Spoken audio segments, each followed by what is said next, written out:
Welcome to The Explainer.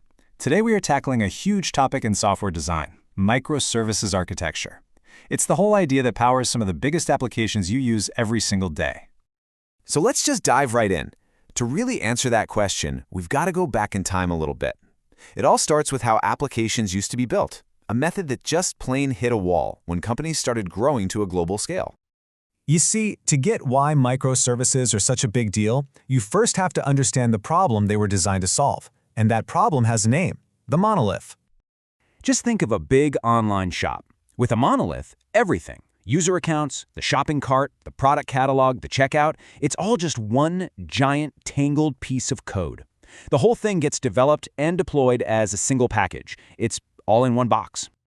And this is where the cracks really start to show. I mean, these problems just pile on top of each other. Imagine it's a huge holiday sale, and your shopping cart is getting slammed with traffic. Well, with a monolith, you can't just beef up the shopping cart part. Nope, you have to scale the entire application, which is super expensive and inefficient.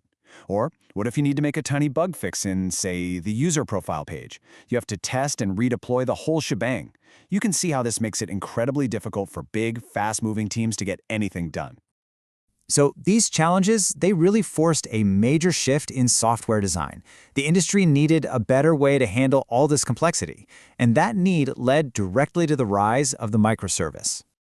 And the idea behind it is honestly brilliantly simple. Instead of having one giant, clunky application, you just break it down. You decompose it into multiple smaller applications that all work together to get the job done. Now, the key here is that each service is broken down by its business function. This is so important. You don't have a database service. You have a user account service, or a product catalog service, or a checkout service.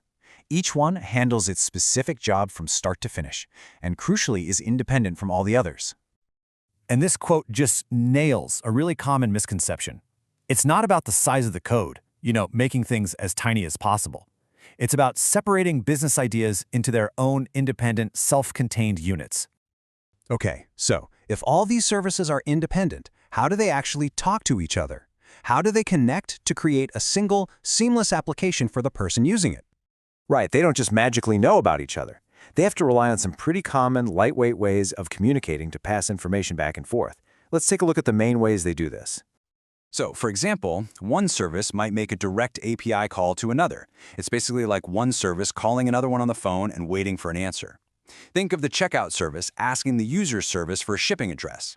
For stuff that's less urgent, it could send a message to what's called a message broker. This is kind of like a central post office that makes sure the message gets delivered eventually. And then there's a service mesh, which is even more advanced. It acts like a dedicated air traffic controller for all the communication happening between all the services. And it's this flexibility that really unlocks the biggest advantages of going with microservices. As you can see, this model just directly solves the problems we saw with the monolith. Teams can develop and deploy their own services independently, which means way faster release cycles. This is how companies like Google and Netflix are able to deploy new code thousands of times a day. And if one small service happens to fail, it doesn't bring down the whole system. But, and you knew there was a but coming, right?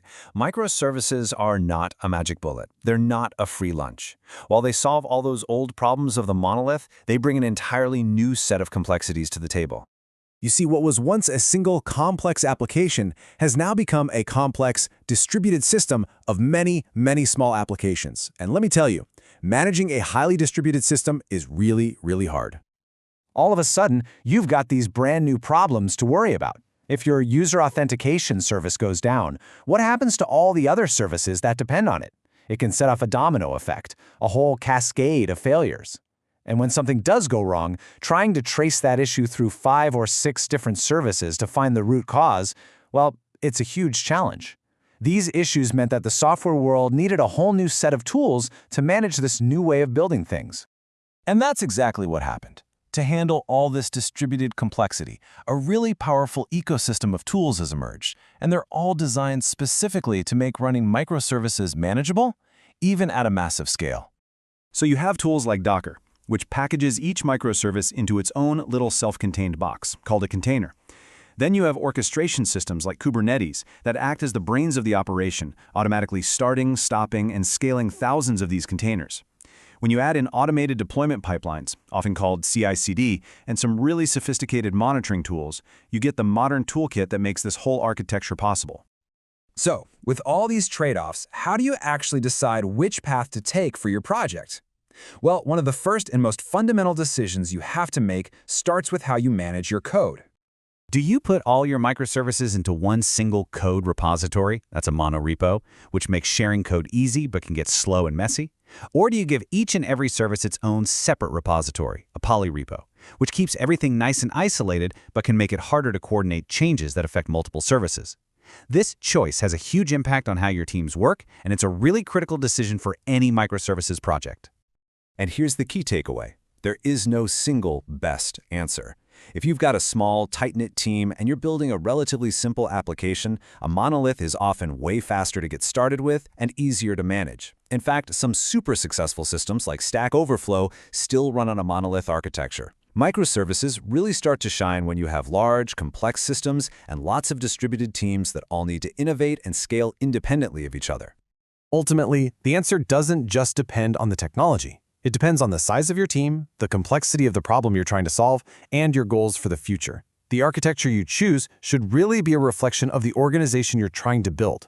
Thanks for joining this explainer.